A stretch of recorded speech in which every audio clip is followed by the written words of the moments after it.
our architectural drawings, our blueprints, and we feed it into the model, and it lets us see the way patients move through our space. It helps us see what the patient journey looks like for an individual patient, which is very useful. We are trying to improve the patient journey and to give an excellent service for the patient, because that's, from our point of view, that's what they deserve. It also helps us to see what it looks like for many patients coming through that same space. Thinking about maybe changing a patient journey or a location in your existing facility and doing things a little bit differently. We want to make sure we have our scheduling right so we don't have bottlenecks. And you can model that before you actually make the change.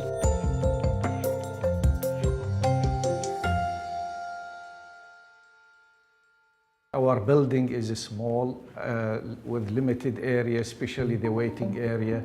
Our patients are increasing because our clinic is the only clinic dealing with some communicable disease like tuberculosis, like leprosy and HIV. So we felt that this program will help us in this sense to establish a way or pathway to decrease or minimize the suffering of the patient, especially the waiting time. Doctors and nurses love this program because it lets us see what it actually looks like in real time. We can reduce the patient stay in the area as we work in communicable disease infectious clinic, so we can save our patient time, safety, and as well as for the staff also to reduce the time from the patient exposure. We reached the level that we have to design the patient pathway. Instead of looking at a spreadsheet with lots of numbers on it, we can look at a model that shows little people kind of moving through space. And you can see a cluster of people which tells you, oh, bottleneck. So we can know that how many patients that we have booked today, and then how many for the consultation and how many for the treatment and the other procedures. So you can go back, change some of your assumptions. Maybe it's the way your clinic was scheduled. And then you can look at it again and see if you've recovered that bottleneck. HHQI and the operational team for the ACC committee work together to use the model.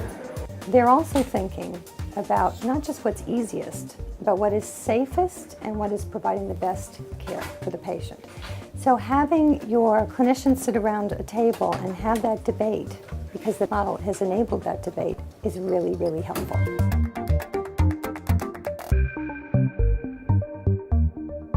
We've actually used it to model lots of space in our new hospital. And the way we do it is we engage with the clinical teams. So for example, our podiatry team or our ophthalmology team, and currently we're working with our ENT team.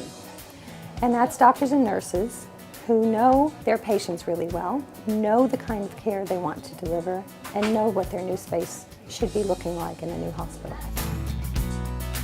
We've used it in thinking about the operating room, okay? So how do we get a patient who's been anesthetized, okay, in the operating room quickly to the recovery room? What's the pathway we take? A software program is an enabler that helps you have that conversation. You can continuously use it to redefine your own facility because things change in healthcare. And that's the one thing we know. In Qatar, for certain, things change. We feel that this program will help us in the new hospital when it will be opened. It's a chance for HMC to improve their service and to study it in a different way. We're solving problems in the clinic before we move into the clinics. We're probably solving problems in the operating room before we move into the operating room. If you will know the problems, you will solve it as much as you can before, going to real life.